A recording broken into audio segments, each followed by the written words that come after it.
कोटा से चंद्रयान-3 को सफलतापूर्वक प्रक्षेपित किया। इसे 642 टन के वजन वाले प्रक्षेपण यान LVM-3 से भेजा गया। दिन में 2:35 और 17 सेकंड पर इसे सतीश धवन अंतरिक्ष केंद्र से छोड़ा गया। इस अवसर पर विज्ञान और प्रौद्योगिकी राज्य मंत्री डॉक्टर जितेंद्र सिंह और इसरो के पूर्व अध्यक्ष इसरो के नियंत्रण कक्ष में उपस्थित थे। चंद्रयान-3 मिशन में इसरो की लगभग 25 महिला इंजीनियर और वैज्ञानिक इसमें सीधे रूप से जुड़े हैं। चंद्रयान-3 के मिशन निदेशक मोहन कुमार, रॉकेट निदेशक बीजू सी थॉमस और अंतरिक्ष यान के निदेशक डॉक्टर पी वीरा मुथुवेल हैं। चंद्रयान-3 के चांद के दक्षिणी ध्रुव एक क्षेत्र पर 23 या 24 अगस्त को उतरने की संभावना है। ये चांद की सतह पर उतरने का भारत का दूसरा प्रयास होगा। 2019 में चंद्रयान-2 मिशन आखिरी चरण में चांद की सतह पर उतरने में विफल हो गया था। अगर भारत सफलतापूर्वक चांद की सतह पर उतर जाता है तो ये उपलब्धि हासिल करने वाला ये दुनिया का चौथा देश होगा। इससे पहले अमेरिका, तत्कालीन सोवियत संघ और चीन ने ये उपलब्धि हासिल की है। इसरो के अध्यक्ष एस सोमनाथ ने कहा है कि रॉकेट ने चंद्रयान-3 को पृथ्वी की निर्धारित कक्षा में स्थापित कर दिया है। उन्होंने कहा कि इसे चंद्रमा की कक्षा में 1 अगस्त से स्थापित करने की योजना है। चंद्रयान-3 के मिशन निदेशक मोहन कुमार ने कहा कि LVM-3 M4 भारी उपग्रहों को ले जाने के लिए एक सफल और भरोसेमंद प्रक्षेपण यान साबित हुआ। परियोजना निदेशक पी वीरा मुथुवेल ने कहा कि अंतरिक्ष यान के संचालन संबंधी सभी उपकरण सामान्य रूप से काम कर रहे हैं। विज्ञान और प्रौद्योगिकी राज्य मंत्री जितेंद्र सिंह ने आज के प्रक्षेपण को भारत के लिए गौरव का पल बताया। राष्ट्रपति द्रौपदी मुर्मू ने कहा है कि चंद्रयान-3 का सफल प्रक्षेपण अंतरिक्ष क्षेत्र में भारत के लिए एक और महत्वपूर्ण उपलब्धि है। उन्होंने अथक प्रयासों से इस मिशन को सफल करने वाले वैज्ञानिकों और इसरो की पूरी टीम को बधाई दी। राष्ट्रपति ने कहा कि यह मिशन अंतरिक्ष विज्ञान और प्रौद्योगिकी में आगे बढ़ने की भारत की दृढ़ प्रतिबद्धता को दर्शाता है। उपराष्ट्रपति जगदीप धनखड़ ने इसरो टीम को बधाई दी है।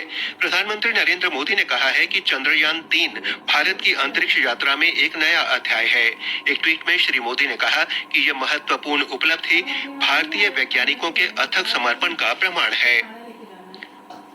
प्रधानमंत्री नरेंद्र मोदी आज पेरिस में बेस्टिल डे परेड में मुख्य अतिथि के रूप में शामिल हुए। वायुसेना के विमान सहित भारत की तीनों सेनाओं की टुकड़ी ने इसमें भाग लिया। प्रधानमंत्री नरेंद्र मोदी ने पेरिस के एलिसे पैलेस में फ्रांस के राष्ट्रपति इमैनुअल मैक्रों से मुलाकात की। श्री मैक्रों के साथ प्रेस वार्ता को संबोधित करते हुए श्री मोदी ने कहा कि बेस्टिल दिवस को दुनिया में स्वतंत्रता, समानता और भाईचारे जैसे मूल्यों का प्रतीक माना जाता है। उन्होंने कहा कि ये मूल्य 2 लोकतांत्रिक देशों के बीच संबंधों का मुख्य आधार भी है। प्रधानमंत्री ने कहा कि भारत और फ्रांस रणनीतिक साझेदारी की 25वीं वर्षगांठ मना रहे हैं। उन्होंने कहा कि पिछले 25 वर्षों की मजबूत नींव पर दोनों देश आने वाले 25 वर्षों का रोड मैप तैयार कर रहे हैं। श्री मोदी ने कहा कि ये साहसिक और महत्वाकांक्षी लक्ष्य निर्धारित कर रहा है। प्रधानमंत्री ने कहा कि भारत के यूनिफाइड पेमेंट इंटरफेस UPI को फ्रांस में लॉन्च करने पर सहमति बन गई है। श्री मोदी ने कहा कि रक्षा सहयोग हमारे संबंधों का मजबूत स्तंभ रहा है और फ्रांस मेक इन इंडिया तथा आत्मनिर्भर भारत में एक महत्वपूर्ण भागीदार है। उच्चतम न्यायालय ने आज महाराष्ट्र विधानसभा अध्यक्ष राहुल नार्वेकर को उद्धव ठाकरे के नेतृत्व वाली शिवसेना की उस याचिका पर नोटिस जारी किया जिसमें उन पर मुख्यमंत्री एकनाथ शिंदे और गठबंधन करने वाले अन्य विधायकों को अयोग्य ठहराने की मांग वाली याचिकाओं पर निर्णय में जानबूझकर देरी करने का आरोप लगाया गया है। उत्तर भारत के कई हिस्से और राष्ट्रीय राजधानी दिल्ली के कुछ इलाके बाढ़ से प्रभावित हैं। दिल्ली में यमुना नदी का जलस्तर आज से कम होना शुरू हो गया है। ये 208.66 मीटर के रिकॉर्ड स्तर पर पहुंच गया था। हालांकि नदी अब भी 205.33 मीटर पर खतरे के निशान से ऊपर बह रही है। डोमिनिका में वेस्टइंडीज के साथ पहले क्रिकेट टेस्ट मैच के तीसरे दिन आज भारत ने पहली पारी में ताजा समाचार मिलने तक 4 विकेट पर 400 रन बना लिए थे। यशस्वी जायसवाल ने अपने पदार्पण मैच में 171 रन बनाए। इसके साथ ही ये समाचार बुलेटिन समाप्त हुआ।